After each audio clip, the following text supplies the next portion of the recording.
Everyone, welcome back to my channel. आज हम बताने वाले हैं आपको तुरपाई करना। तो इसके लिए हमने ये कॉटन के कपड़े के टुकड़े ले लिए हैं, क्योंकि पहले छोटे कपड़े पे ही ट्राई कर लेनी चाहिए, फिर सिले हुए कपड़े पे बनानी चाहिए। ऐसे क्या फिनिशिंग आती है, जितनी आप प्रैक्टिस करोगे उतनी अच्छी फिनिशिंग आएगी आपके कपड़ों पर। तो हमने ये कपड़े का टुकड़ा ले लिया है और हम आपको इस पर बताएंगे।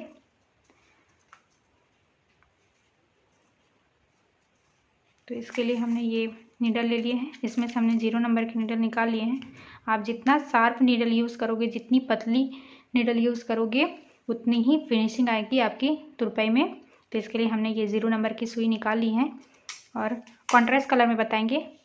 हम कॉन्ट्रास्ट कलर में बताएंगे, रेड कलर के धागे से बताएंगे, इससे आपको इजीली दिखे और समझ में आए। तो इसके लिए हम धागे डालते हैं, इसके एजेस को शार्प कर लेते हैं थ्रेड कटर से और ये सुई में निडल में धागे डाल देते हैं इस तरह से। और ये इसमें हम सिंगल ही धागे डालेंगे और इस तरह से हाथ में इसको रखेंगे और नीचे वाले भाग में नॉट लगा लेंगे। इसको ऐसे कट कर देंगे और इस तरह से इसको हाथ में रखेंगे ऐसे। जैसे जैसे ज़रूरत पड़ेगी ये धागे हम खिसका लेंगे इस तरह से। ये हमने धागे डाल दिए इसमें। अब हम फैब्रिक को फोल्ड करेंगे।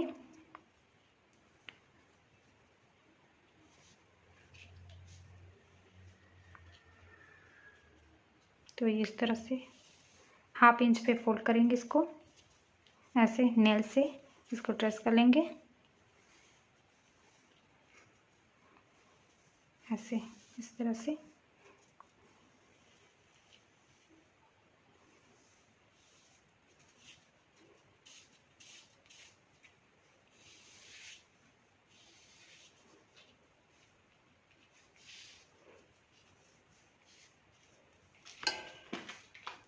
और ऐसे यहाँ पे इसको सिक्योर करने के लिए ये बीडेड पिन्स का यूज़ करेंगे।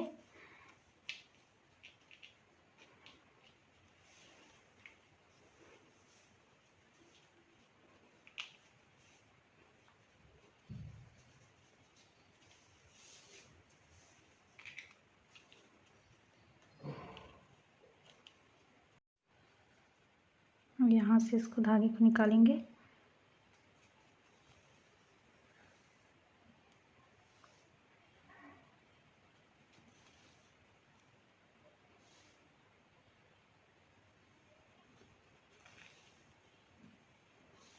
और इसको लॉक कर देंगे।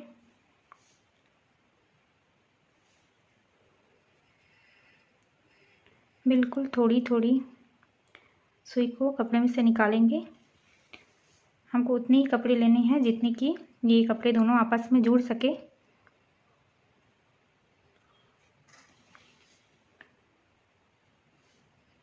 और डिस्टेंस बिल्कुल इस तरह से ही रखनी है।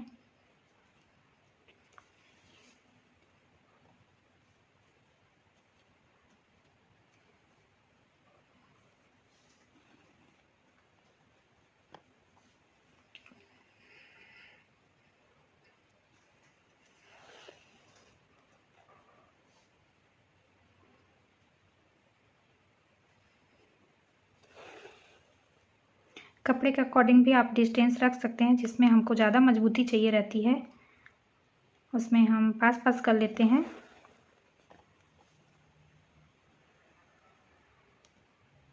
इस तरह से ये कपड़ा दोनों आपस में जुड़ सके, उतनी ही हमको कपड़े सुई में से निकालनी है।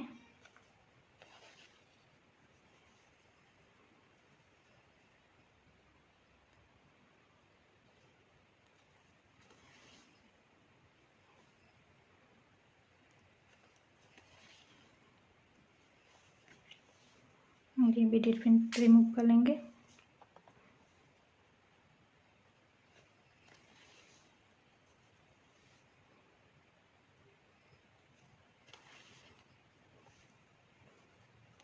फ्रेंड्स, हेमिंग करते टाइम, तुरपाई करते टाइम ऐसे उंगली को ऐसे दबा के रखनी है। 2 उंगली यहाँ पे ऐसे दबा के रखनी है और 2 उंगली यहाँ पे ऐसे दबा के रखनी है।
ये इस तरह से ये कंप्लीट हो गई।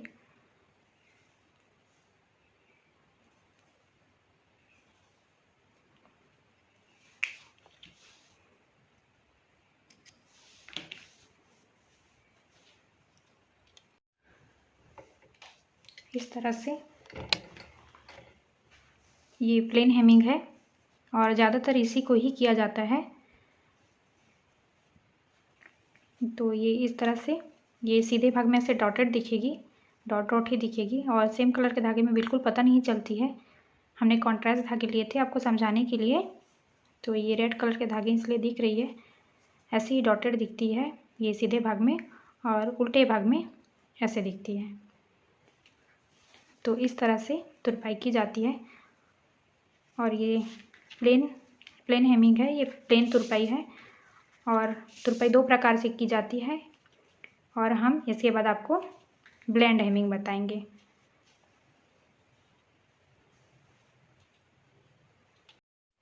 फ्रेंड्स, अब हम आपको दूसरे प्रकार का हेमिंग बताते हैं जो कि ब्लेंड हेमिंग है, जो कि उल्टे और सीधे में एक समान दिखाई देती है, डॉटेड। तो आइए बताते हैं इसको कैसे बनाते हैं। अभी धागे ले लेते हैं।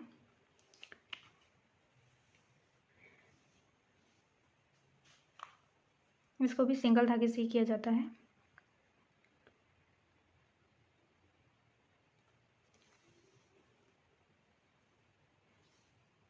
और इसको लॉक कर लेते हैं।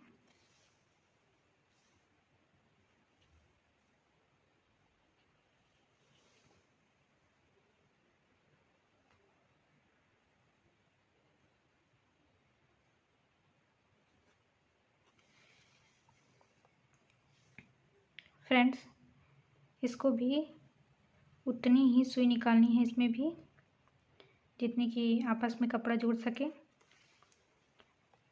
अब इसमें करना क्या है, जो धागे हम बाहर से ले जा रहे थे उसको हम कपड़े के अंदर से निकालेंगे, वापस उसी जगह से सुई निकालेंगे और गैप देके इसको बाहर निकालेंगे इस तरह से। इसमें फ़र्क इतना ही है कि जो धागे बाहर से जा रहे थे वो अब अंदर से आ रहे हैं, इसलिए इसको ब्लेंड हेमिंग बोला जाता है। क्योंकि ये विजिबल नहीं होती, ये दिखाई नहीं देती, ये अंदर से जाती है धागे और वो बाहर से जाती है। उसको स्लिप हेमिंग भी कहा जाता है और इसको ब्लाइंड हेमिंग कहा जाता है। तो इस तरह से तुरपाई होती है कि इसको वापस जहाँ से धागे निकाले हैं उसी जगह से सुई को अंदर डाल के गैप दे के बाहर इस तरह से निकालनी है।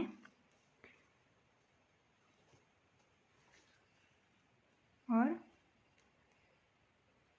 थोड़ी सी कपड़े लेने हैं,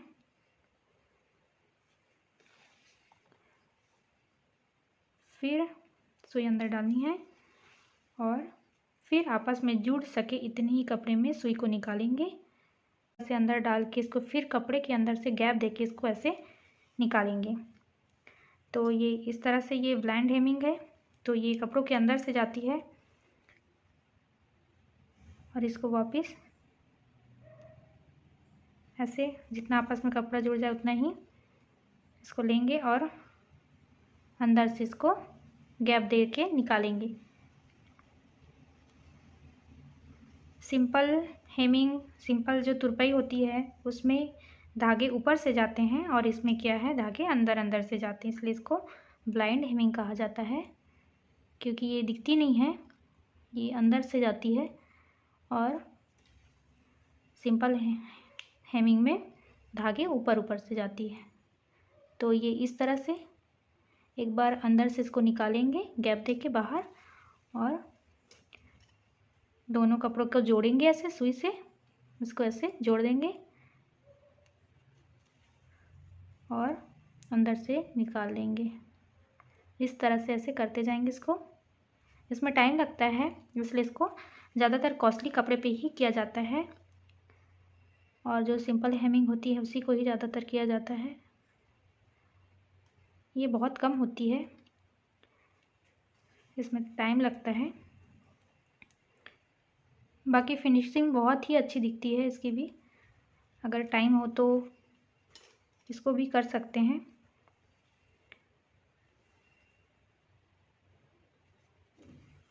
ये इस तरह से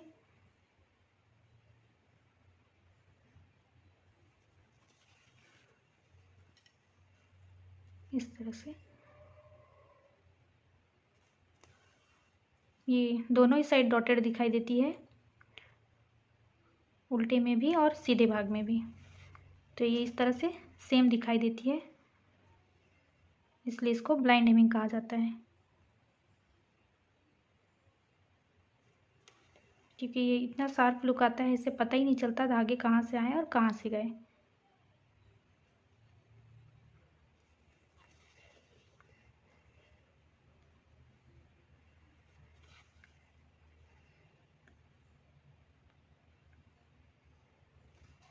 इस तरह से प्रैक्टिस कीजिए। प्रैक्टिस करने से आपका काम फास्ट होगा और फिनिशिंग भी अच्छी रहेगी।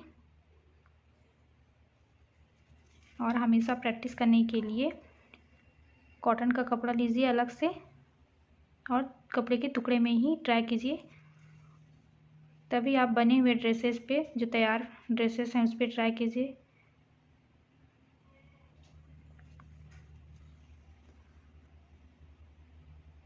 आप जितना प्रैक्टिस करेंगे उतनी फिनिशिंग आएगी आपके काम में, इसलिए पहले आप छोटे कपड़े पे ही ट्राई कीजिएगा, उसके बाद ही आप सिले हुए कपड़े पे बनाइएगा।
तो इस तरह से ये कंप्लीट हो गई।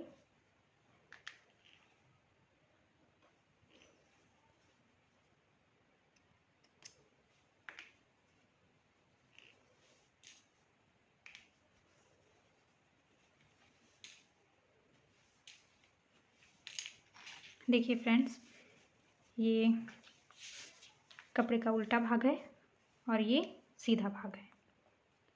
तो इसके उल्टे और सीधे दोनों ही साइड एक ही जैसे ही दिखाई देते हैं, डॉटेड, इसलिए इसको ब्लाइंड हेमिंग कहा जाता है। अक्सर रेडीमेड कपड़े पे ऐसी ही हेमिंग होती है।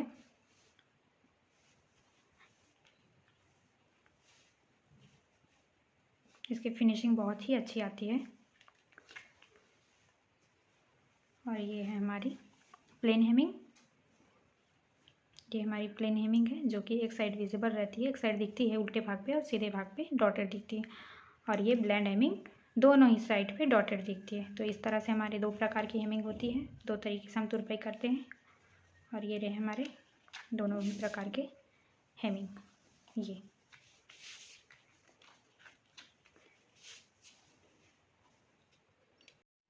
तो बाय फ्रेंड, मिलते हैं हमारे नेक्स्ट वीडियो पे।